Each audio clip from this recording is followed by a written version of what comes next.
전국적으로 집값이 좀 주춤하고 있고요. 거래량도 급격하게 줄어드는 등 부동산 시장의 열기는 한층 가라앉은 모습입니다. 하지만 부동산에 대한 투자 심리는 더욱 뜨거워질 것이다라는 분석이 나온 건데요. 부동산 재테크에 대한 관심도 예년보다 더 선호될 것이란 분위기입니다. 이지영 기자와 함께 시장 분위기 좀 짚어보도록 하겠습니다. 이지영 기자 나와 있습니까? 네, 안녕하세요. 주택 거래가 지금 계속 줄어들고 있잖아요. 상황이 어떤지 먼저 좀 짚어주시죠. 네, 국토교통부에 따르면 지난해 12월 전국 주택 매매량은 신고일 기준으로 53,774건으로 집계됐습니다. 지난해 11월 67,155건과 비교해 한 달 새 13,385건이 줄었습니다. 전년 동월 142,281건과 비교하면 99,036건이 감소한 겁니다. 지난해 1년간 주택 거래량은 총 101만 5,171건으로 전년 동기 127만 9,305건 대비 약 26만 건 정도 줄었습니다. 지역별로 수도권과 지방에서 모두 매매량이 감소했습니다. 지난해 12월 수도권 주택 매매 거래량은 2만 1,573건으로 전월 대비 18.2%, 전년 동기 대비 65.9% 줄었습니다. 이 기간 서울 거래량은 6,394건으로 전월 대비 18%, 전년 동기 대비 60.5% 감소했습니다. 주택 매매량은 작년 3월부터 꾸준히 줄어왔습니다. 유형별로 살펴보면 아파트 매매 거래가 3만 484건으로 전월 대비 25.9%, 전년 동기 대비 71.2% 감소했습니다. 빌라와 다세대 주택 거래는 2만 3,290건으로 전월 대비 10.5%, 전년 동기 대비 32% 줄었습니다. 이 같은 거래량 감소는 주택 가격이 급등한 것에 따른 피로감과 또 부동산 관련 정부의 규제 정책 등이 맞물린 걸로 풀이됩니다. 근데 지금 거래량이 굉장히 줄어들어 있는 상황인데 이에 따라서 집값 상승도 좀 멈춘 분위기인 건가요? 네, 전국 주택 가격 상승폭이 전반적으로 줄어든 모습입니다. 오늘 한국부동산원의 1월 전국 주택 가격 동향조사에 따르면 지난달 전국 주택 가격은 0.1% 상승한 걸로 나타났습니다. 전국 주택 가격의 상승세는 이어졌지만 상승폭은 줄어든 양상입니다. 수도권 0.33%에서 0.06%로, 지방 0.25%에서 0.14%로 각각 축소됐습니다.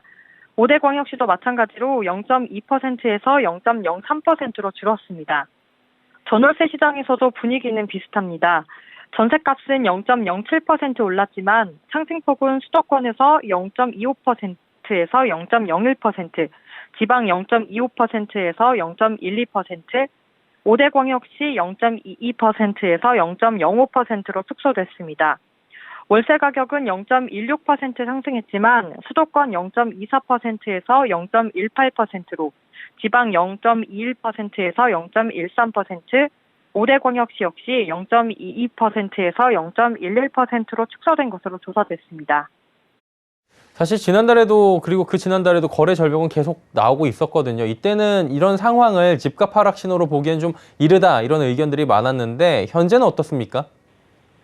최근 송승현 도시화경제대표는 집값은 현재로선 상승할 수 있는 원인 자체가 과거보다 많이 줄었다며 최근 2, 3년보다는 저조할 수밖에 없다고 내다봤습니다. 수요자들의 자금 사정이 사실상 집값에 영향을 준다는 분석도 있는데요. 몇 년 새 최고점을 찍은 집값을 감당하기 어려운 데다 또 금리까지 인상이 되면은 수요자들의 부담은 더 커진 상황이라는 겁니다. 이에 따라서 수요자들이 적극적으로 주택을 매입하려는 시도가 줄어들고 있다는 업계 분석도 나오고 있습니다. 집값이 한참 뛰어오를 때처럼 과수요가 생기는 현상은 당분간 나타나지 않을 거란 전망도 나옵니다. 청약시장도 마찬가지로 선호도가 높은 지역에서 분양의 성과는 있을 거라고 보여지지만 전매 제한이 강화됐기 때문에 분양권을 획득한 뒤 매매로 이어지기는 어렵습니다. 이에 따라 신규 주택에 대한 청약이 활발해지더라도 거래시장 활성화에 직접적으로 영향을 미치지 않을 거란 분석도 나옵니다. 지금 거래량이 얼어붙어 있고 집값도 지금 떨어지고 있는 지역에 따라서는 그런 상황들이 펼쳐지고 있죠. 근데 이런 상황 속에서도 많은 분들은 재테크와 투자 수단으로 부동산을 선호한다고 하는데 이 부분도 짚어주시죠.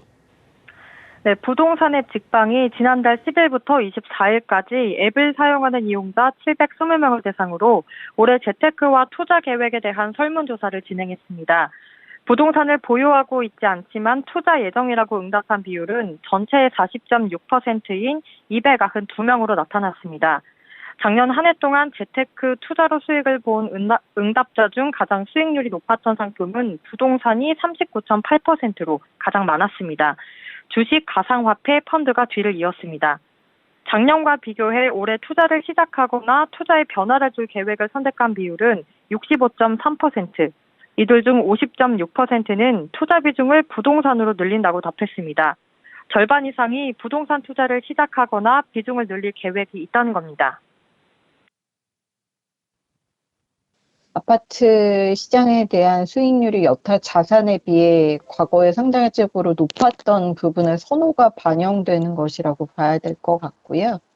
특히 연령대별로 좀 차이를 보이고 있습니다. 20대는 주식이라든지 가상화폐 이런 부분들의 비율이 높았지만 고연령에서는 여전히 부동산을 통해서 재테크나 또 자산을 투자하려고 하는 수익 창출에 대한 의견이 좀 높은 편이라고 보여집니다. 그리고 또 재건축, 재개발 단지에 대한 관심들이 높았는데 최근 수요층이 또 늘고 있다 이런 얘기도 있는데 전해주시죠. 네, 부동산 알114 자료에 따르면 2017년부터 작년까지의 재건축, 재개발 아파트의 경쟁률은 전체 아파트 평균에 비해 높은 수준을 보였습니다. 2020년 전체 아파트 청약 경쟁률은 27.6대 1이었는데요. 재건축, 재개발 아파트는 44.9대 1을 기록했습니다. 지난해에는 전체 아파트가 19.4대 1, 재건축, 재개발 아파트는 22.4대 1을 기록했습니다. 올해 전국에서 분양 예정인 재건축, 재개발 민영 아파트는 총 137곳, 15만 4,027가구입니다. 시도별로 1,000가구 이상 재건축, 재개발 아파트는 서울 3만 1,110가구, 경기 3만 4,013가구, 인천 9,198가구입니다. 또 다음 달 9일 대선을 앞두고 다소 눈치를 보고 있는 듯하지만 정부 정책 방향에 따라 부동산에 쏠리는 관심은 다시 불이 붙을 거란 전망도 나오고 있습니다. 예, 부동산 시장에 대한 이야기 진단을 해봤습니다. 부동산부의 이지영 기자와 함께했습니다. 고맙습니다.